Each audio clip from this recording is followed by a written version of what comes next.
Que a graça e a paz esteja com todos. Vamos dar continuidade no nosso estudo devocional da primeira epístola de João. Nós já falamos da data, do autor, do contexto, dos destinatários, da importância para hoje. E hoje nós iremos comentar e aplicar o capítulo 1 dos versículos 1 a 4. Vamos ler, portanto, 1 João, capítulo 1, versículos 1 a 4. O que era desde o princípio, o que vimos com os nossos olhos, o que temos contemplado, e as nossas mãos tocaram da palavra da vida, porque a vida foi manifestada, e nós a vimos e testificamos dela, e vos anunciamos a vida eterna que estava com o Pai e nos foi manifestada. O que vimos e ouvimos, isso vos anunciamos, para que também tenhais comunhão conosco. E a nossa comunhão é com o Pai e com o seu Filho Jesus Cristo.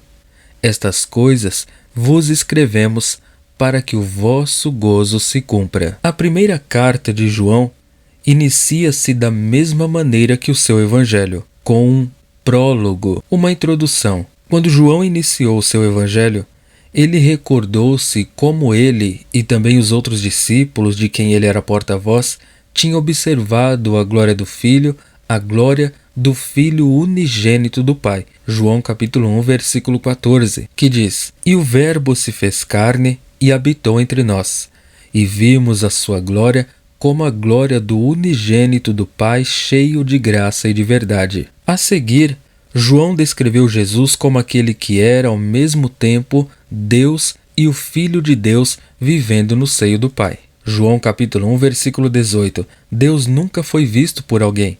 O Filho unigênito que está no seio do Pai, este o fez conhecer. Tanto no Evangelho quanto na Epístola, João revelou que ele, com os apóstolos, tinha ouvido, visto e até mesmo tocado Deus em sua expressão corpórea, que era Jesus Cristo. Os apóstolos perceberam que a palavra da vida, que tinha estado em íntima comunhão com o Pai por toda a eternidade, tinha entrado no tempo para se relacionar com eles em um corpo humano. Eles transmitiam as boas novas para que por todo o mundo e em todos os tempos nós também pudéssemos sentir e ter esta comunhão. Então façamos a leitura novamente do primeiro versículo do primeiro capítulo da carta. E o que era desde o princípio, o que vimos com os nossos olhos e que temos contemplado, e as nossas mãos tocaram da palavra da vida. Esta carta é atribuída a João, um dos 12 discípulos originais de Jesus, como nós já comentamos. Juntamente com Pedro e Tiago, ele tinha um relacionamento especial com Cristo.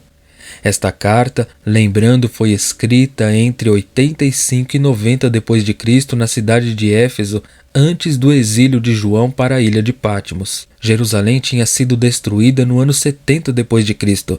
e os cristãos tinham se espalhado por todo o império. Com um estilo diferente da maioria das cartas da sua época, esta não apresenta o nome de seu autor no início, por exemplo, João, Saúdo. Tanto segunda como terceira João começam com o ancião ou presbítero e a seguir indicam o destinatário pela qual escreve. Esta carta, entretanto, não inclui o nome do autor, exceto no entendimento de que é um ancião da igreja que está escrevendo aos seus filhinhos. Esta carta, sem menção do destinatário e não assinada, era mais provavelmente um sermão ou um tratado escrito enviado a diversas igrejas em Éfeso e nas proximidades que estavam sob os cuidados de João. Sendo ele o mais velho dos apóstolos vivos, João era o líder mais velho e respeitado do cristianismo. Ele tinha assistido ou auxiliado a igreja lidando com conflitos internos e perseguições externas. Inúmeros falsos ensinadores, profetas ou pregadores estavam acelerando o declínio de muitos na fé cristã. João escreveu esta carta para colocar os crentes de volta no caminho correto. Ele diz: Deus, o que era desde o princípio, veio ao mundo como um ser humano na pessoa de Jesus Cristo. João e os outros apóstolos, como ele diz, nós, que é implícito no texto, o tinham ouvido, visto e tocado. Quando o Filho entrou no tempo, a sua comunhão com o Pai também entrou no tempo.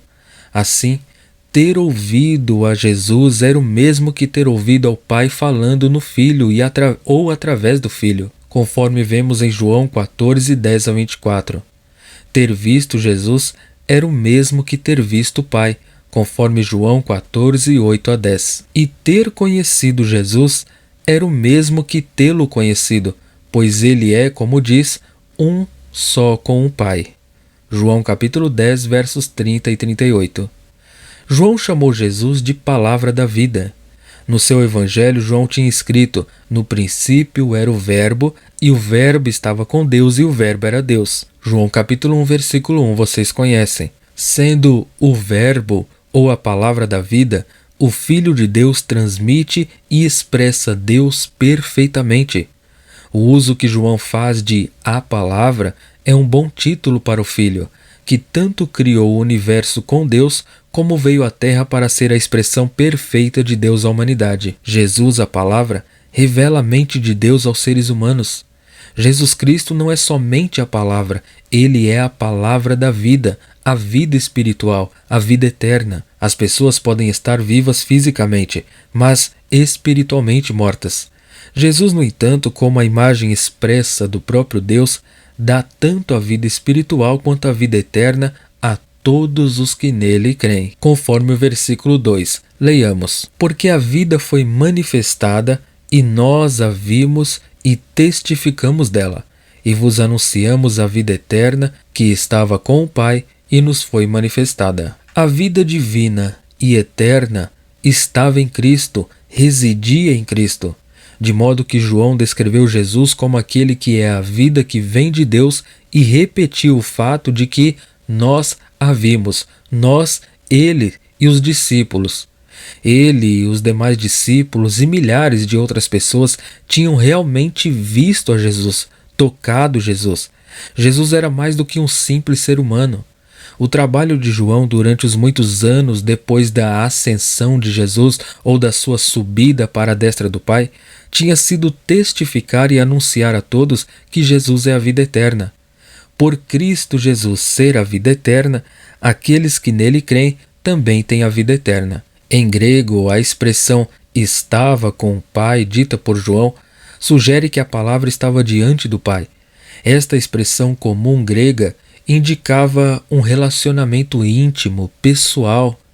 Ao usar esta expressão, João estava dizendo que a palavra, o Filho e Deus, o Pai, tinham um relacionamento íntimo e pessoal desde o início, desde toda a eternidade. Na oração sacerdotal, ou oração intercessora de Jesus, registrada em João 17, ele revelou que o Pai o tinha amado antes da fundação do mundo. João 17, 24. As palavras de João, e nos foi manifestada, referem-se à revelação do Filho de Deus em uma forma humana. João 10 e 30 diz: eu e o Pai somos um. João 14, versos 7 a 10. Se vós me conhecesseis a mim, também conheceríeis a meu Pai, e já desde agora o conheceis e o tendes visto. Disse-lhe Filipe: Senhor, mostra-nos o Pai, o que nos basta. Disse-lhe Jesus: estou há tanto tempo convosco e não me tendes conhecido, Filipe? Quem me vê a mim, vê o Pai. E como dizes tu, mostra-nos o Pai? Não crês tu que eu estou no Pai e que o Pai está em mim? As palavras que eu vos digo, não as digo de mim mesmo, mas o Pai que está em mim é quem faz as obras. 1 João capítulo 1, versículo 3. O que vimos e ouvimos, isso vos anunciamos, para que também tenhais comunhão conosco. E a nossa comunhão é com o Pai e com o seu Filho Jesus Cristo. O pronome plural, nós, usado implicitamente no prólogo ou na introdução, refere-se às vezes a João e os outros apóstolos, de quem João estava sendo porta-voz, como também a João e qualquer outro crente que tivesse visto a Jesus Cristo na sua forma corpórea. Estas pessoas tinham realmente visto e ouvido a Jesus Cristo. Elas falavam sobre isto para que outros pudessem ter comunhão com elas, o que se refere à vida espiritual e eterna que todos os cristãos compartilham em um relacionamento ou em uma parceria viva. Quando os discípulos foram regenerados pelo Espírito Santo, eles entraram verdadeiramente em comunhão com o Pai e com o seu Filho Jesus Cristo. Tendo sido trazidos a esta união viva, Os apóstolos tornaram-se os novos iniciadores, apresentando esta comunhão a outros e encorajando-os a entrarem na comunhão com eles. Sendo uma testemunha ocular do ministério de Jesus, da vida de Jesus, João estava qualificado para ensinar a verdade sobre ele. Os leitores desta carta não tinham visto nem ouvido a Jesus pessoalmente, mas podiam ter certeza de que o que João escrevia era certo e exato. Era verdade. Os crentes de hoje são como aqueles cristãos da segunda e da terceira geração. Embora não tivessem visto, ouvido ou tocado Jesus pessoalmente, eles tinham o registro no Novo Testamento das testemunhas oculares de Jesus e podiam confiar que estas testemunhas falaram a verdade sobre ele. Versículo 4. Estas coisas vos escrevemos para que o vosso gozo se cumpra. Assim como a proclamação das boas novas do Evangelho tinha a finalidade de que outros se unissem à comunhão, João também estava escrevendo estas coisas para incentivar a participação dos leitores tanto na comunhão quanto no gozo ou alegria que ele, João e os outros crentes sentiam. A proclamação produz a comunhão resulta na alegria. O gozo de João seria cumprido se os seus leitores permanecessem na comunhão e não se desviassem pelos falsos ensinos. João, o tutor, o mentor, o ensinador das igrejas e pai espiritual de muitos dos crentes em Éfeso e nas proximidades, só seria capaz de sentir um gozo completo, uma alegria plena, se seus filhos, seus discípulos, sentissem as bênçãos da comunhão uns com os outros e com Deus. Em Gálatas 5:22, a alegria é um fruto ou subproduto da obra do Espírito Santo na vida dos crentes. Por fim, a alegria também vem como resultado dos relacionamentos harmoniosos entre os cristãos. Atos 13:52 diz: E os discípulos estavam cheios de alegria e do Espírito Santo. Filipenses 2:2: Completai a minha alegria, para que sintais o mesmo, tendo o mesmo amor, o mesmo ânimo, sentindo uma mesma coisa. Que Deus abençoe a todos. Continuaremos nosso estudo. Acompanhe desde o primeiro vídeo do primeiro estudo para você ficar contextualizado, ficar por dentro, ser abençoado e edificado. Deus abençoe a todos. Um forte abraço. Até o próximo estudo.